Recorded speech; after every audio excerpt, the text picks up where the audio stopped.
नमस्कार बच्चों, welcome to education therapy. मैं हूं अखिलेश। आज मैं आप लोगों को उत्तर प्रदेश बोर्ड कक्षा 8 विषय विज्ञान में पाठ 14 के अभ्यास प्रश्नों को हल कराऊंगा। पाठ 14 जिसका नाम है चुंबकत्व या मैग्नेटिज्म। ठीक है, तो इस पाठ के अभ्यास प्रश्नों को हल करना शुरू करते हैं। शुरू करने से पहले अगर आपने मेरे यूट्यूब चैनल को सब्सक्राइब नहीं किया है तो प्लीज़ सब्सक्राइब करें, साथ साथ बेल आइकन को भी ज़रूर ऑन कर दें ताकि जो भी नई वीडियोस मैं आपके विषय से रिलेटेड डालूं वो आपको पता चल जाए। और भी सोशल मीडिया लिंक पे अगर आप मुझसे जुड़ना चाहते हैं, जैसे इंस्टाग्राम हो गया, फेसबुक हो गया या टेलीग्राम, तो उन सब के डिस्क्रिप्शन में लिंक आपको मिल जाएंगे। अगर आप मुझसे टेलीग्राम पे जुड़ना चाहते हैं तो यहाँ पे जुड़ने का फ़ायदा ये होगा कि जो चीज़ें हम पढ़ रहे हैं यहाँ पे, जो जो पाठ पढ़ रहे हैं, जो जो अभ्यास प्रश्न हम हल कर रहे हैं जिन जिन पाठों के, वो सबके पीडीएफ फाइल आपको टेलीग्राम चैनल पे मिल जाएंगे। तो शुरू करते हैं। देखिए, पहला प्रश्न पाठ 14 का अभ्यास प्रश्न, उसका जो पहला प्रश्न है जिसमें हमें सही विकल्प चुनना है वो देखते हैं पहले का। देखिए प्रश्न क्या कह रहा है। प्रश्न कह रहा है चुंबक द्वारा आकर्षित होता है। तो चुंबक के द्वारा लकड़ी का बुरादा आकर्षित होता है? जी नहीं। कांच का बुरादा? ये भी नहीं। लोहे का बुरादा? सही है। तांबे का बुरादा? ये भी नहीं। तो इसका सही उत्तर क्या हो गया? सही उत्तर हो गया हमारा लोहे का बुरादा। चलिए अगला देखते हैं। स्वतंत्रता पूर्वक लटकाने पर चुंबक रुकता है। जब किसी चुंबक को, मैंने जब पाठ पढ़ाया आपको तभी बताया था कि जब चुंबक को ऐसे लटकाएंगे तो किस दिशा में रुकेगा।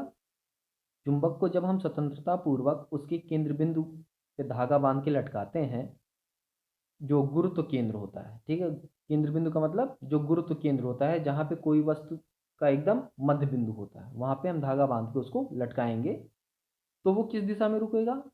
चुंबक हमेशा उत्तर और दक्षिण दिशा में रुकता है। उत्तर और दक्षिण दिशा में रुकता है। तो इसका उत्तर ये हो जाएगा। फिर अगला देखते हैं। चुंबकीय पदार्थ है। तो चुंबकीय पदार्थ क्या होते हैं? चुंबकीय पदार्थ वे पदार्थ होते हैं जिनको चुंबक अपनी तरफ आकर्षित करता है। तो इसमें से पीतल, पीतल भी नहीं है, तांबा भी नहीं है, रबड़ भी नहीं है। सही उत्तर हो गया हमारा लोहा। ठीक है, सही उत्तर क्या हो गया? लोहा। अगला देखते हैं। चुंबक का चुंबकत्व सर्वाधिक होता है। चुंबक का जो चुंबकत्व है, चुंबकत्व मतलब कि चुंबक का जो चुंबकत्व का मतलब कि किस जगह से वो चीज़ों को सबसे जल्दी और सबसे तेज़ी से, सबसे ज़्यादा बल से अपनी तरफ खींच पाता है।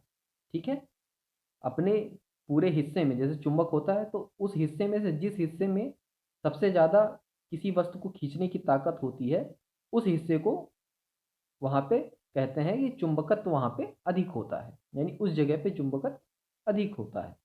तो जो चुंबक होता है, तो चुंबक के जो सिरे होते हैं, जैसे ये चुंबक है तो चुंबक का एक सिरा ये हो गया और एक सिरा ये हो गया, तो इन दोनों सिरों पे चुंबकत्व का जो बल होगा वो सबसे अधिक होगा। ठीक है, वही चीज़ यहाँ पे कह रहा है। तो इसका सही उत्तर हो गया चुंबक के सिरों पे। अगला देखते हैं। चुंबकीय प्रभाव आर पार नहीं निकल पाता। चुंबकीय प्रभाव आर पार नहीं निकल पाता किसके? कांच की पट्टी के? तो गलत है। लकड़ी के तख्ते से? गलत है। कागज से? गलत है। सही उत्तर क्या होगा इसका? लोहे की चादर से। इसीलिए कहा जाता है कि जो चुंबक का रखरखाव हमें करना चाहिए, चुंबक को हमें एक लोहे की पतली चादर में के बॉक्स में बंद करके रखना चाहिए। ठीक है, तो इसका सही उत्तर क्या हो जाएगा? इसका सही उत्तर हो जाएगा लोहे की चादर।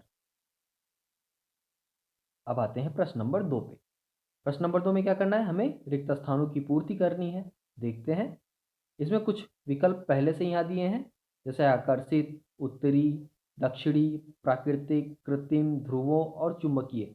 ये इन्हीं विकल्पों का इस्तेमाल करके हमें जो रिक्त स्थान प्रश्न दिए हैं उसको भरना है।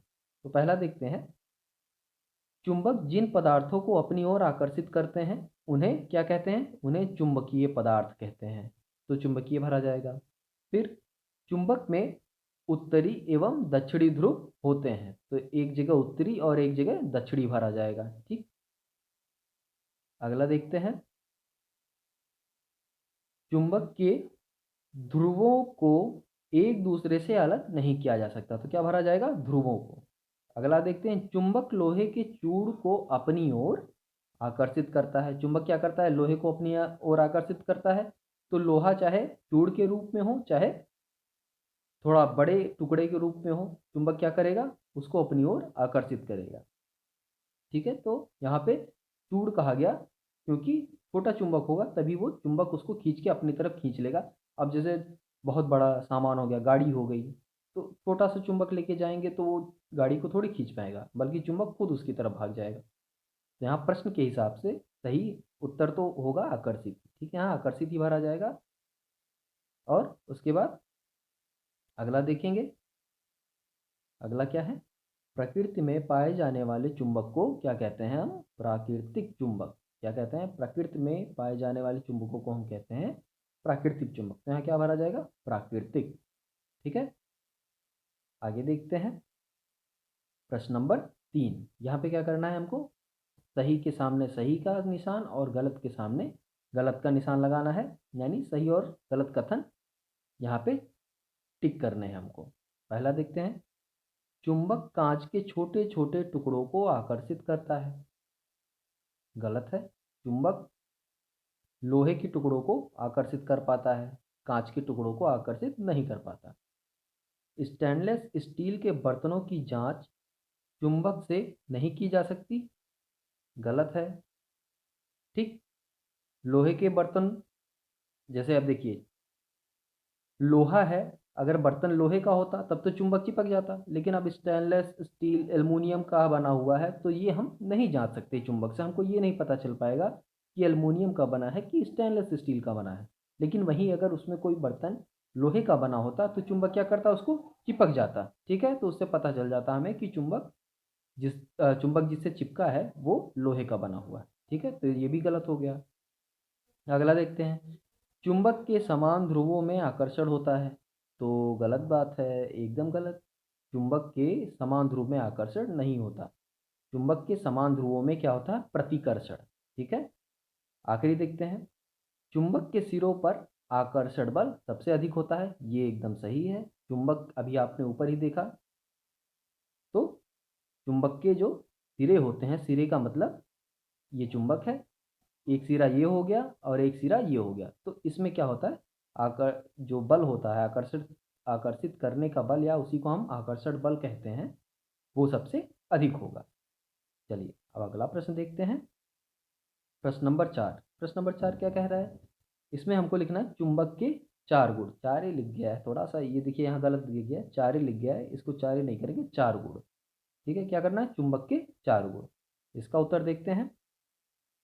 देखिए, पहला है, लोहे के कण मिले मिश्रण से लोहे के कणों को चुंबक की सहायता से अलग किया जा सकता है। दूसरा देखते हैं, चुंबक लोहा तथा लोहे से बनी वस्तुओं को आकर्षित करता है। फिर देखते हैं, चुंबक की सहायता से मोटरसाइकिल, स्कूटर तथा मोटर कार में प्रयुक्त होने वाले डायनमो का निर्माण किया जाता है। चुंबक का महत्वपूर्ण उपयोग कंपास सुई बनाने में किया जाता है, जिसकी सहायता से दिशाएं ज्ञात की जाती हैं। ठीक है, तो ये 4 उपयोग हो गए चुंबक के।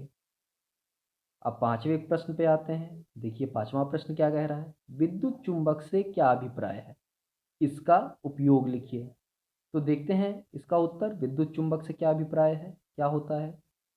यदि एक नरम लोहे की छड़ पर तार लपेट कर तार में विद्युत धारा प्रवाहित की जाए तो नर्म लोहे की छड़ चुंबक, जो नर्म लोहा है वो छड़ चुंबक बन जाती है।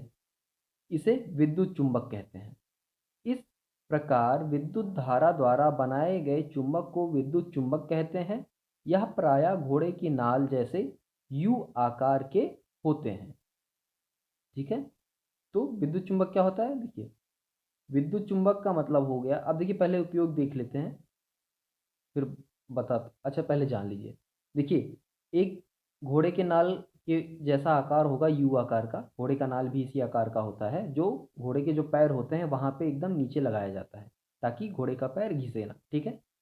तो इस आकार का एक लोहा पतली चद्दर का होता है, इसमें हम ऐसे ऐसे क्या करते हैं, तार लपेट देते हैं, ठीक है। एक मिनट थोड़ा सा क्लियर कर दें, ये यू आकार का हो गया, इसमें ऐसे ऐसे तार लपेट दिया जाता है, ठीक है। ठीक, एक सिरा इधर होता है, एक सिरा उधर होता है। इसको हम क्या करते हैं, एक बैटरी से ऐसे जोड़ देते हैं, और जब इसमें धारा प्रवाहित करते हैं तो ये चीज़ जो है ये चुंबक की भांति व्यवहार करने लगता है। इसी को कहते हैं विद्युत चुंबक, ठीक है। अब इसका देखते हैं विद्युत चुंबक के उपयोग। देखिए, इसका टेलीग्राफ तथा टेलीफोन में प्रयोग किया जाता है। यह कारखानों में लोहे या इस्पात के बने भागों तथा टुकड़ों को ढोने के काम आता है।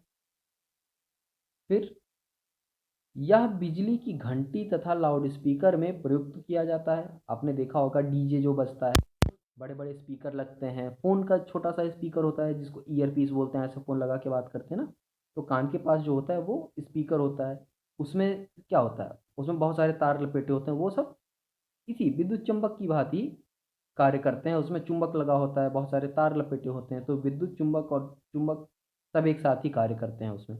लाउड स्पीकर हो गया हमारा, ठीक है, जो घंटी बजती है वो भी उसी तरह कार्य करती है। जो डोरबेल होती है जिसको बोलते हैं, ठीक है, वो ट्र वाला ऐसा होता है ना, ऐसे दबाते हैं, बोलता है ट्र से, ऐसे करके जो बोलता है, ठीक है। तो आगे देखते हैं, यह मिट्टी और लोहे चूड़ के मिश्रण से लोहे को अलग करने में काम आता है। यानी हम, अब चुंबक बन गया तो चुंबक जाहिर सी बात है लोहे को आकर्षित करेगा, ठीक है।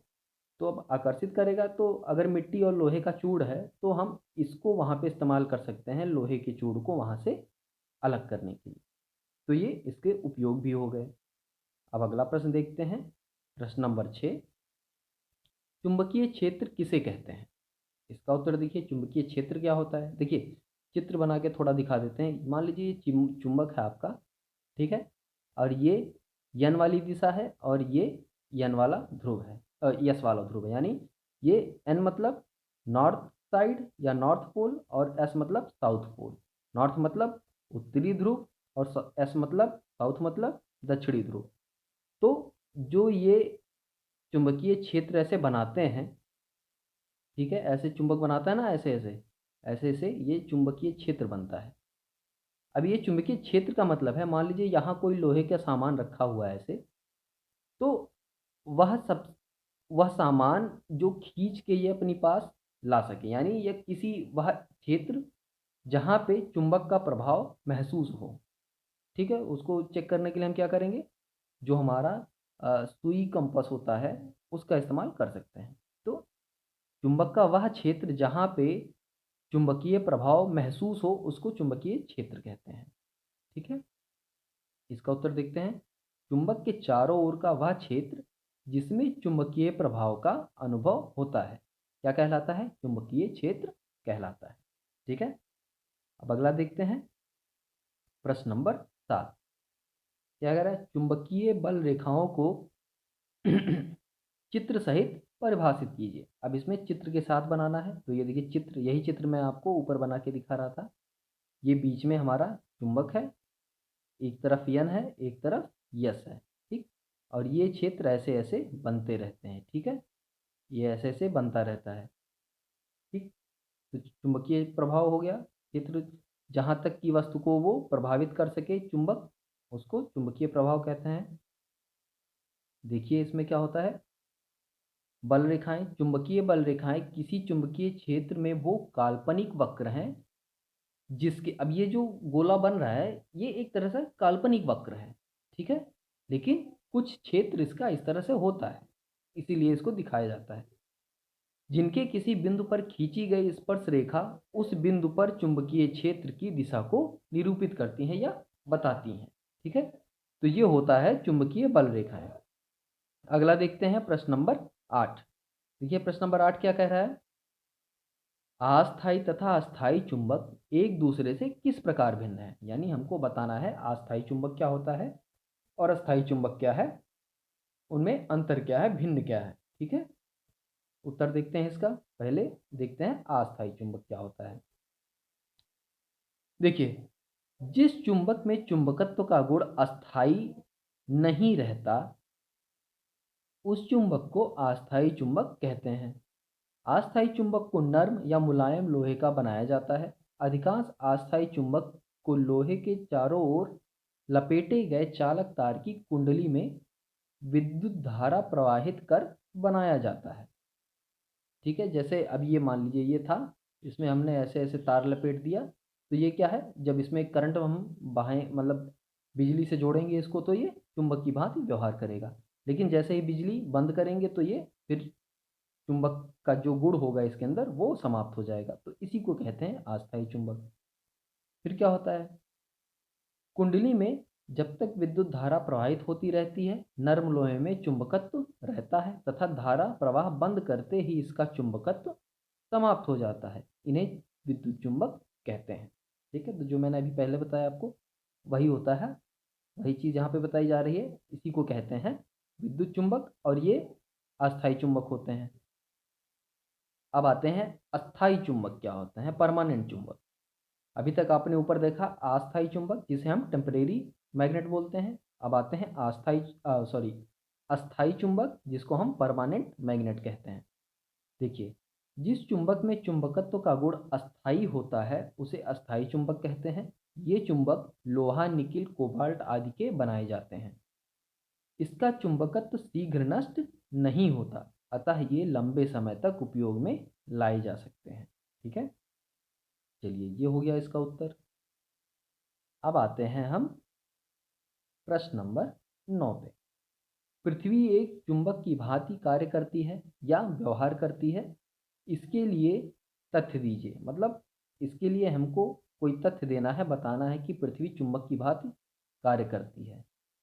देखिए, इसका एक सीधा सा तथ्य है, जो पृथ्वी है हमारी, हम पृथ्वी के ऊपर जब भी कंपास, सुई कंपास लेके खड़े होते हैं, तो जो उसका उत्तरी छोर होता है, नॉर्थ पोल होता है सुई कंपास का, वो हमेशा पृथ्वी का जो हमारा नॉर्थ साइड है वो बताता है। ठीक है, अब उसका कारण क्या है, नॉर्थ साइड बताता है। देखिए, हमारी पृथ्वी का जो नॉर्थ है, मान लेते हैं, देखिए यहाँ पे ये हमारी प्यारी धरती है, ऐसे चित्र में मान लीजिए। ठीक है, ये हमारी प्यारी धरती है, और हमारा जो मैप है, हम ऐसे मैप बनाते हैं, आपने कहीं कहीं देखा होगा। ठीक है, तो नॉर्थ होता है, नॉर्थ ऊपर हो गया, फिर सारी दिशा हो गई ईस्ट, वेस्ट, नॉर्थ, साउथ, ये हो गया। ठीक, तो जो नॉर्थ पोल होता है ये हमारी पृथ्वी का नॉर्थ बताता है। तो लेकिन पृथ्वी के अंदर एक ऐसा चुंबक होता है, पृथ्वी के अंदर एक ऐसा चुंबकत्व का गुण है, जिसमें जो पोल होता है, चुंबक का छोर होता है, साउथ इधर होता है और नॉर्थ इधर होता है, जबकि पृथ्वी का नॉर्थ इधर होता है और साउथ इधर होता है। तो कुछ इस तरह से चुंबक हमारी पृथ्वी में व्यवस्थित है। जब भी हम सुई कंपास लेके पृथ्वी के ऊपर खड़े होते हैं, तो सुई कंपास जो है वो हमेशा, उसका नॉर्थ पोल हमेशा इस तरफ रहता है। क्यों? क्योंकि सुई कंपास का नॉर्थ पोल होता है, तो नॉर्थ साउथ अट्रैक्ट होते हैं और उसी दिशा में वो स्थिर हो जाता है। क्योंकि सुई जो है चुंबक, स्वतंत्र रूप से लटकाया हुआ चुंबक, हमें ये पता है, ये बताया जाता है कि स्वतंत्र रूप से लटकाया हुआ चुंबक वो हमेशा स्थिर होता है किस दिशा में, उत्तर और दक्षिण की दिशा में। ठीक है, उत्तर और दक्षिण की दिशा में। तो इससे सिद्ध होता है कि हमारी पृथ्वी चुंबक की भांति व्यवहार करती है। चलिए उत्तर देखते हैं। जब स्वतंत्रता पूर्वक लटके हुए चुंबक या लटके हुए किसी बड़े चुंबक को पृथ्वी तल पर उत्तरी गोलार्ध से दक्षिणी गोलार्ध की ओर ले जाते हैं, तब दंड चुंबक उसी भांति व्यवहार करता है जैसे कि बड़े चुंबक के ऊपर छोटा चुंबक व्यवहार करता है। इससे यह निष्कर्ष निकलता है कि पृथ्वी चुंबक की भांति व्यवहार करती है। यानी जो मैंने अभी आपको समझाया चित्र बना के, वही चीज़ ये कह रहा है। ठीक है, चलिए अब अगला उत्तर देखते हैं। क्या कह रहा है प्रश्न? प्रश्न नंबर 10, चुंबक को उचित रखरखाव कैसे करते हैं, ये बताना है। चुंबक चुंबक का जो रखरखाव है, मतलब उसको कैसे रखेंगे, कैसे संभाल के रखना चाहिए ताकि उसका चुंबकत्व वाला जो गुण है वो समाप्त ना हो। तो वो सब कैसे करेंगे, क्या क्या बिंदु है उसके लिए, इसका उत्तर देखते हैं। देखिए, चुंबक का चुंबकत्व बनाए रखने के लिए अधोलिखित सावधानियां बरतनी चाहिए। पहला देखिए, दो चुंबक को आपस में ना रगड़ें, विपरीत दिशा में घर्षण ना करें। रगड़ने से क्या होता है, चुंबकत्व समाप्त होता है। ठीक है, अगला देखते हैं, चुंबक को ना पीटें, ना ठोकें और ना ही ऊंचाई से जमीन पे गिराएं। ये सारे कार्य भी नहीं करना चाहिए। चुंबक को हमें गर्म भी नहीं करना चाहिए, गर्म करेंगे तो भी उसका चुंबकत्व समाप्त हो जाएगा। पास पास रखे चुंबकों के समान ध्रुवों को साथ साथ ना रखें, यानी अगर दो चुंबक साथ साथ हैं, पास पास रखे हैं ऐसे, तो हमेशा दो चुंबक को जो ध्रुव हैं इनके, एक तरफ इसका यस होना चाहिए, इसका एन होना चाहिए, इसका यन होना चाहिए, इसका यस होना चाहिए, इस तरह से रखना चाहिए। ठीक है, तो जो पास पास रखे चुंबकों के समान ध्रुव को साथ साथ ना रखें, तो असमान ध्रुव को साथ रख सकते हैं। ठीक है, अब आते हैं प्रश्न नंबर 11 पे। प्रयोग द्वारा दिखाइए कि चुंबक के असमान ध्रुवों में आकर्षण होता है। ठीक है, क्या बताना है, चुंबक के असमान ध्रुवों में आकर्षण होता है। चलिए इसका उत्तर देखते हैं। एक चुंबकीय सुई तथा एक छड़ चुंबक लीजिए।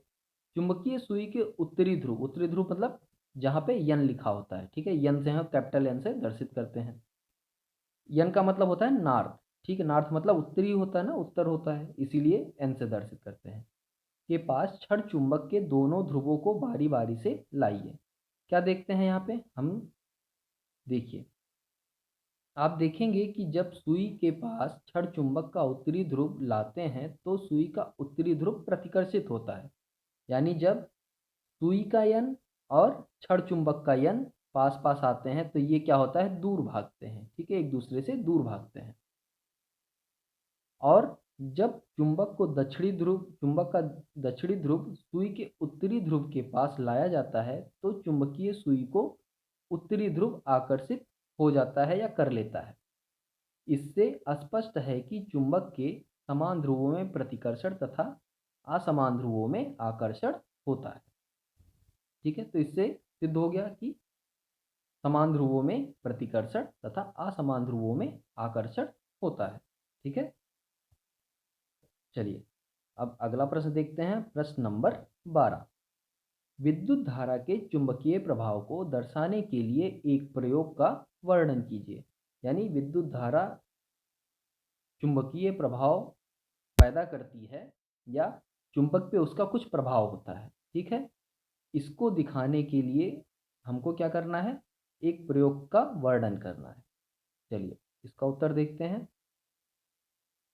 अभी मैं आपको इसका एक चित्र भी दिखाऊंगा। ठीक है, देखिए, एक चालक तार, एक कुंजी, कुंजी का मतलब एक स्विच, ऑन ऑफ वाला स्विच होता है, तो उसको विज्ञान की भाषा में कुंजी कहते हैं। एक शुष्क सेल मतलब जो टॉर्च में हमारे सेल लगता है इतना बड़ा सा, जैसे या रिमोट के, टीवी के रिमोट में जो सेल लगता है वो सेल, उसे शुष्क सेल कहते हैं। ठीक है, इनको मेज पर रखकर तार में बिना विद्युत धारा प्रवाहित किए, विद्युत धारा मतलब बिना स्विच को ऑन किए और बिना सेल से जोड़ेंगे लेकिन स्विच ऑन नहीं करेंगे, ये चुंबकीय सुई को तार के पास लाएं। आप देखेंगे कि चुंबकीय सुई उत्तरी दक्षिणी दिशा में रुकी है। चुंबकीय सुई मतलब जो हमारा कंपास होता है, मान लीजिए कंपास ही चुंबकीय, क्योंकि उसमें भी चुंबकीय सुई लगी होती है। ठीक है, तो वो उत्तरी दक्षिणी दिशा में, उत्तर दक्षिण दिशा में रुकी रहेगी। लेकिन जब, अभी चित्र नीचे है, अब चित्रानुसार तार में विद्युत धारा प्रवाहित करके चुंबकीय सुई का विक्षेप देखें। मतलब जब हम स्विच ऑन करते हैं, धारा प्रवाहित करते हैं, तो फिर देखेंगे कि जो सुई हमारी चुंबकीय सुई, उसमें कोई विक्षेप है, यानी वो अपनी जगह से हिल रही है या थोड़ी सी भी हिली है कि नहीं हिली है, ये देखेंगे। ठीक है, तो यहाँ पे हम देखते हैं कि आपने देखा कि चुंबकीय सुई विक्षेपित होती है, यानी वो अपनी जगह से थोड़ी सी हिलती डुलती है। इससे यह निष्कर्ष निकलता है कि तार में विद्युत धारा प्रवाहित करने पर इसके चारों ओर चुंबकीय क्षेत्र उत्पन्न हो जाता है। तो इस तरह से हमने ये सिद्ध कर दिया कि विद्युत धारा बहने से चुंबकीय क्षेत्र उत्पन्न होता है। इसके लिए जो चित्र है वो देखिए, देखिए ऐसे ही चित्र हम बनाएंगे। ये जो है ये हमारा क्या है, ये तार है, ये यहाँ पे आके जुड़ा है और फिर इधर से यहाँ बैटरी में जुड़ा है सेल में, और फिर ये यहाँ से यहाँ पे जुड़ा है। ये हमारी चुंबकीय सुई है, यहाँ पे रखी हुई है। जैसे ही हम स्विच ऑन करेंगे इसको, तुरंत ये सुई इधर उधर भागने लगेगी, हिलने लगेगी ऐसे ऐसे, ठीक है, ऐसे ऐसे हिलने लगेगी। तो इससे ये सिद्ध हो जाता है कि जब बिजली प्रवाहित होती है किसी तार में तो उसमें चुंबकीय प्रभाव आ जाता है। चलिए, तो ये सारे अभ्यास प्रश्न आपके हल हो चुके हैं इस पाठ के। उम्मीद है कि ये पाठ आपको अच्छे से समझ में आया होगा और इसके प्रश्नोत्तर भी। हाँ, एक चीज़ के लिए क्षमा करिएगा, कहीं कहीं हो सकता है आपको जो चीज़ें लिखी हुई हैं उत्तर में, कहीं कहीं मात्रा में गलती या कुछ शब्दों में गलती मिल सकती है, तो उसके लिए आप क्षमा करिएगा। बाकी उम्मीद है कि आपको चीज़ें अच्छी लगी होंगी, पढ़ने में मज़ा आया होगा आप लोगों को। ठीक है, चलिए अब अगला पाठ हम अगली वीडियो में पढ़ेंगे। तब तक के लिए धन्यवाद।